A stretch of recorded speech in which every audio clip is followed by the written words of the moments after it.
Before we get to timing, maybe we could start now with the income timing. It actually works in practice because that's one of the most first areas a coordinated strategy can have a real impact. And we look on this for income timing, managing when income shows up.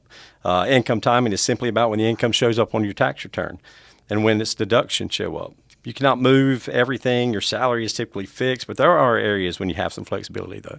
Okay, and examples that can come often in my work are timing a bonus, deciding which year to take a discretionary distribution from a retirement account, or when to recognize income from things like U.S. Treasury bills or self-employment work. Right. The classic move here is to defer income into a future tax year and pull deductions into a current tax year. Okay. So you lower this year's tax bill.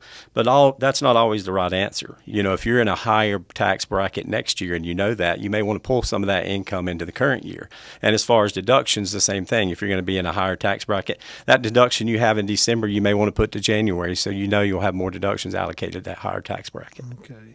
So this is really this is where projections really matter, kind of sitting down together and looking at expected income and for this year and next. And then I assume we have in the past, and you model out different scenarios where to take the most advantage of those brackets, and how brackets may have changed. Yeah, and they do. Right, correct, Ron. Okay. They do typically, and that's the decisions. You don't want to make decisions in a vacuum. Right. You know, the same move, it looks good in one tax standpoint, may not be the same for everybody. Yeah. So you want to make sure that you're analyzing those, chase every possible tax savings. It's made the coordinated decision that fit your broader goals. Right.